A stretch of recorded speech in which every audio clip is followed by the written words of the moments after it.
A paz do Senhor Jesus para todos nós que alcançamos a graça de viver mais este dia.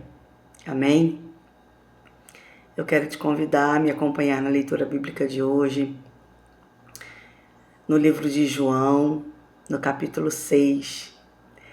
É só para... Talvez você já tenha ouvido falar, ou talvez você já seja experimentado na sua vida, ou talvez você já seja conhecedor profundo desse assunto, desse texto, mas eu quero trazer a nossa memória, a nossa lembrança, essa palavra de esperança.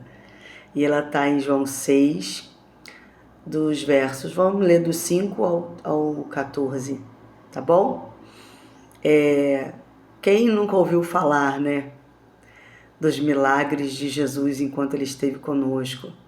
Quem nunca ouviu falar que ele disse que os seus filhos, seus discípulos fariam coisas ainda maiores, porque teriam, né, mais tempo do que ele. Jesus só esteve conosco vivendo o seu ministério por apenas 3 anos, né, da sua vida. Quantos de nós temos muito mais tempo do que ele teve aqui? Mas Jesus veio cumprir sua missão de redenção, de salvação eterna, né? E enquanto esteve conosco, operou muitos sinais e maravilhas. Eu quero trazer à memória hoje o milagre que Jesus realizou para toda uma multidão. Não apenas para um ou dois. Aqui na epígrafe da minha... Eu estou com 2 versões abertas da Bíblia. Vou te convidar a ler a sua Bíblia. Vou te convidar a abrir a sua Bíblia, a usar desse privilégio, fazer uso do privilégio de poder tocar, de poder ler, de poder pegar a hora que você quiser, porque temos liberdade para isso aqui no Brasil e glorificado seja o nome de Deus por isso. Vou te convidar a fazer essa leitura comigo, em João 6. Na minha epígrafe diz assim: Jesus alimenta 5.000 homens. 5.000 homens, além de mulheres e crianças. Eram muitas famílias, né? Ali era uma multidão de gente que seguia ele, porque estava vendo os seus milagres, a cura dos enfermos, e essas pessoas iam atrás de Jesus.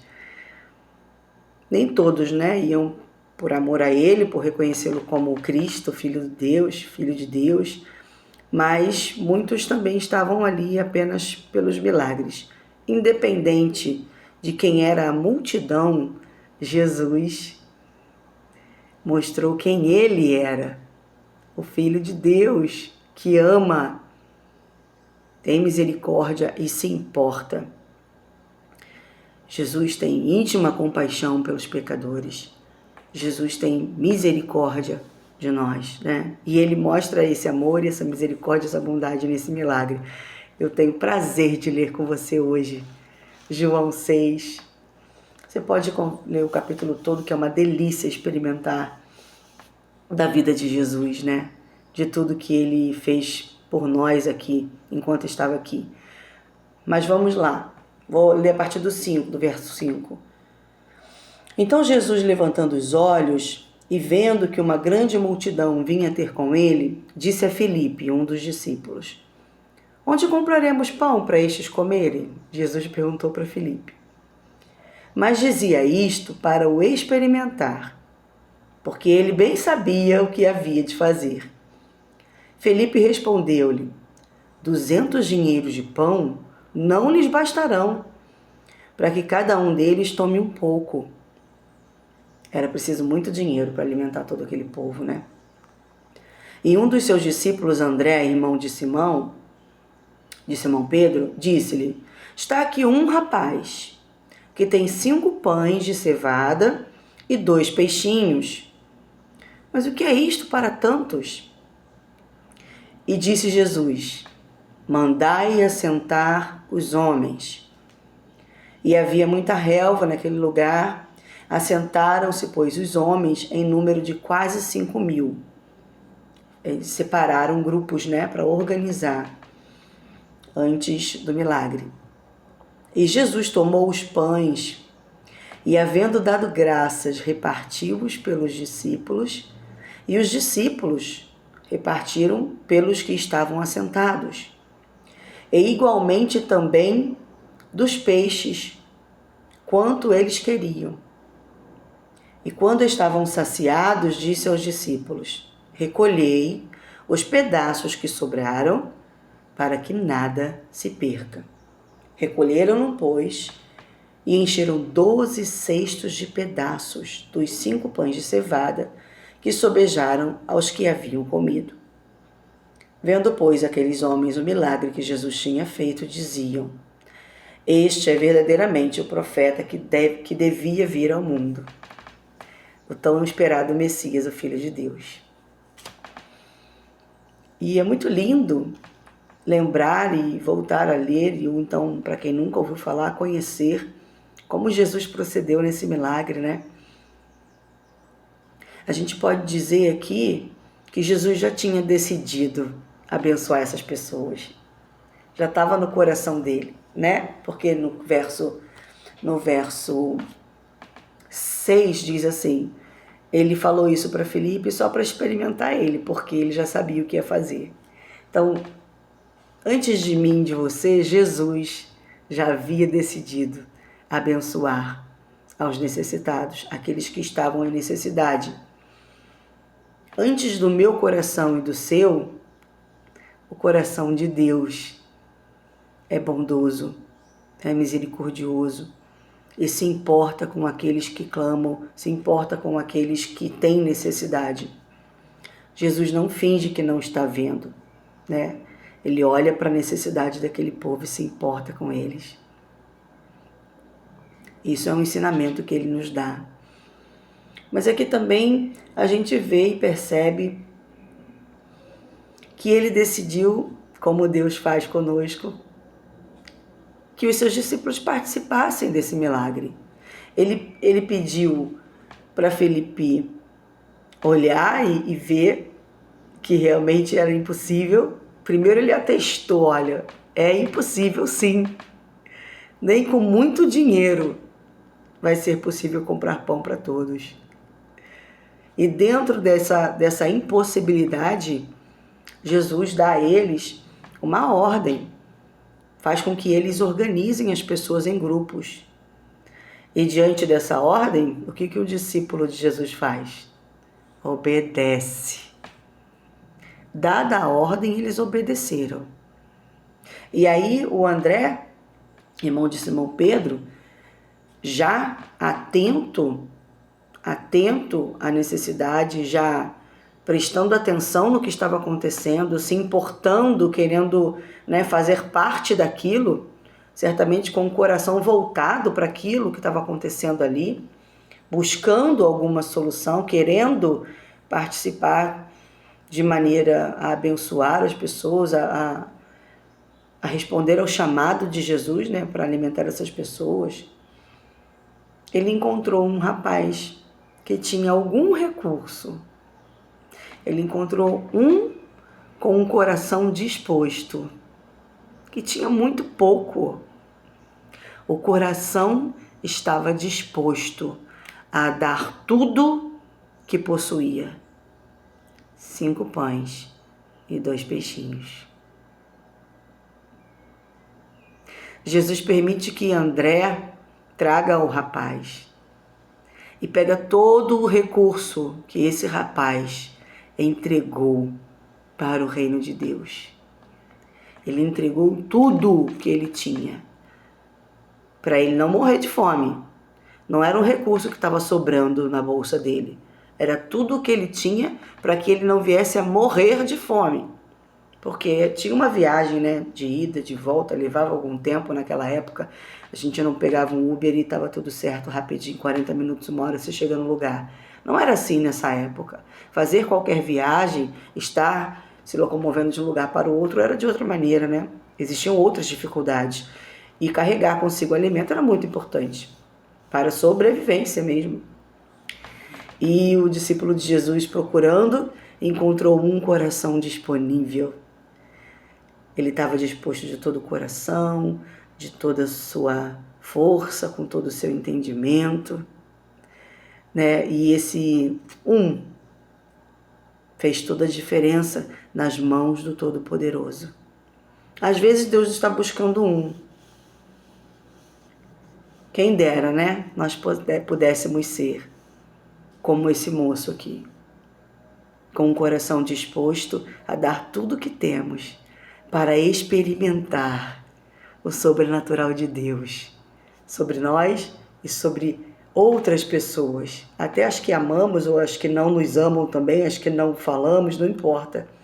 Se existe aí no meio da multidão algum necessitado, não importa se eu e você vamos julgar quem merece, quem não merece, né? Importa que para Deus as necessidades vão ser atendidas. Jesus olha para a multidão e vê a necessidade. Mesmo que muitos estivessem ali com o coração talvez voltado apenas para o milagre, Ele não deixou de abençoá-los. E que eu e você possamos pensar a esse respeito, né? Quando a gente vê uma necessidade, será que a gente deve ficar julgando o necessitado? Será que a gente deve fazer tanta dissensão da necessidade dos outros? Ou será que a gente deve fazer como Jesus, né? Independente de quem é, olhar para a necessidade e, encontrando um recurso, ainda que seja pequeno, consagrá-lo a Deus, para que Deus o abençoe e para que Deus faça um milagre. A gente aprende com essa passagem quando os discípulos, Jesus fala assim, mandai assentar os homens, e eles obedecem, eles dão um passo de fé. Para que eu vou mandar assentar 5.000 pessoas, mais homens, mais mulheres e crianças, 5.000 homens, mais mulheres e crianças, vou mandar assentar para quê? Você não tem nada, só tem 5 pães e 2 peixinhos. Mas quando Deus falou com eles, Jesus falou com eles, deu a ordem, eles prontamente obedeceram, porque conheciam o Senhor. E quem conhece o Senhor, conhece o seu grande amor, sua grande misericórdia. E sabe que se for necessário, Ele vai operar um grande milagre. Não só para que um coma, não só para que um se sacie, mas para que todos possam ter uma necessidade atendida, o socorro de Deus. Encontra muito mais pessoas do que apenas eu e você. E a gente deve aprender com isso, né? Colocar o nosso coração nesse lugar doador, nesse lugar que se importa. Mesmo para mim, por exemplo, que não tem muitos recursos, porque hoje eu sou dona de casa, trabalho em casa, cuidando da minha família, mas não sou assalariada por isso. Vez ou outra eu ainda faço algum doce, alguma coisa, e tenho o prazer de receber o meu pagamento. Mas não é uma constância na minha vida. A maior parte do meu tempo eu estou trabalhando na minha casa, cuidando da minha família. Mesmo para mim, uma pessoa como eu, por exemplo, vou me dar como exemplo, né? Mesmo para mim, que não tenho grandes recursos, só tenho 5 pães e 2 peixinhos, mesmo que você seja uma pessoa como eu, Jesus hoje está nos convidando a entregar o nosso pão e o nosso peixe,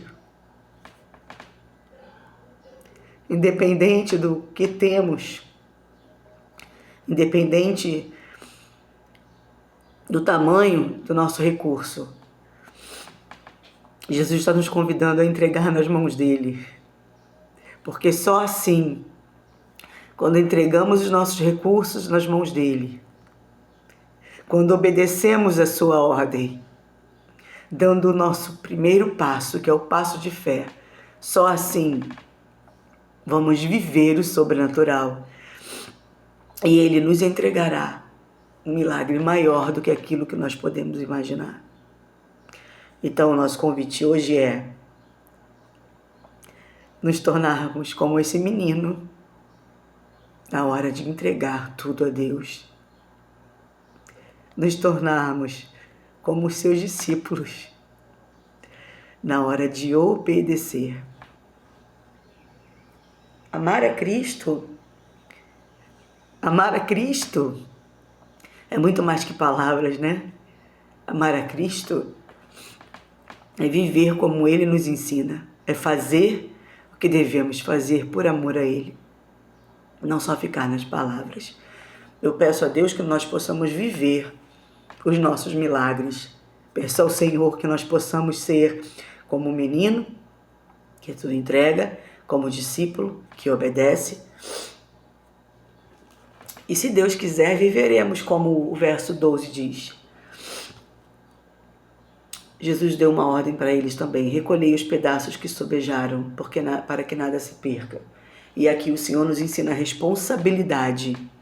Responsabilidade. Deixa eu tirar o óculos que está escorregando por causa das lágrimas. Jesus nos ensina a responsabilidade com todos os recursos que Ele nos concedeu. Porque tudo que temos vem dEle. O pão e o peixinho que o menino tinha vem de Deus, né? Todos os recursos que nós temos, devemos ter a responsabilidade de administrá-los da melhor maneira, de cuidar deles. E quando a gente fala de recurso, aqui está falando de alimento, né? Pão e peixe, mas nós temos outros recursos na vida. Deus te concedeu dom, Deus te concedeu talentos. Você pode ter buscado adquirir novas habilidades na vida. Deus nos concede tempo, vida, e isso também é muito precioso. Então, todos os nossos recursos, eu quero hoje dizer para você e para mim, todos os nossos recursos devemos entregar na mão daquele que é o único capaz de multiplicar os nossos recursos para transformá-los em algo extraordinariamente melhor e maior do que apenas um pequeno recurso nas nossas mãos. Quero te convidar a viver este grande amor por esse Deus que não mede esforços para cuidar de mim e de você, de todos nós que estamos buscando conhecê-lo, obedecê-lo, segui-lo e vivermos aqui nesse tempo, nessa terra, uma história com Ele, até que Ele venha ou até que nós vamos até Ele, através da nossa morte terrena, para uma eternidade, onde muitas coisas já não serão necessárias. A palavra de Deus fala que não haverá dor, né? Não haverá choro, não haverão mais essas lágrimas, mas haverá toda uma eternidade com Ele. Então, meu convite hoje é esse. Vamos meditar a respeito do que Jesus pode fazer através de nós, do convite que Ele nos faz. Ele nos dá a oportunidade de olhar como Filipe olhou e falar: meu Deus, isso é impossível. Quantos de nós temos hoje um impossível para apresentar para Deus? Qual é o meu impossível hoje? Qual é o seu impossível hoje? Já foi dito, já está escrito, determinado, é impossível. Mas quando estamos com Ele, debaixo das suas ordenanças, sendo conduzidos pela sua vontade, na sua palavra, quando Ele nos dá uma ordem, se obedecermos, viveremos o sobrenatural. E o impossível, Ele faz. Quero agradecer a Deus por essa palavra na minha vida, na sua vida, pela graça de Deus que nos alcançou, aos pecadores que foram redimidos pelo seu Filho, pelo grande amor dele que nos alcançou no seu Filho, nos alcança todos os dias, pela sua misericórdia. Não recebemos o que merecemos, que seria a morte, recebemos a oportunidade de viver novamente, de sermos seus filhos novamente. A bênção de Deus vai muito além de mim e de você. Sempre que nós temos o coração disposto de entregar a Ele, Ele faz algo maravilhoso e muito maior do que imaginamos. Vou ficar com essa palavra no meu coração, pedindo ao Espírito Santo que nos ajude, a mim e a você, a conhecê-lo intimamente, ao Espírito Santo que possa trazer essa verdade sobre a nossa vida, que o Espírito Santo possa nos conduzir e nos revelar aquilo que Ele tem para nos ensinar no dia de hoje, e que essa semana seja uma semana de paz, uma semana de milagres realizados pelo Deus, pelo bom Deus, com a oportunidade de nós participarmos deles. Às vezes, você não vai precisar entregar algo, mas você vai precisar liberar uma palavra que ninguém tem coragem de falar. E quando você abrir a sua boca e liberar essa palavra de bênção, que vai ser essa palavra, o recurso que Deus estava esperando, através dessa palavra, Deus pode sim realizar o impossível na minha vida e na sua vida. Às vezes o recurso vai ser a nossa voz, proferindo uma palavra de bênção, aonde o mundo disse que a morte haverá vida, para a glória de Deus, sendo esta a vontade do Senhor, no nome de Jesus. Amém? Um beijo. Deus abençoe a nossa semana. Fiquem com Deus.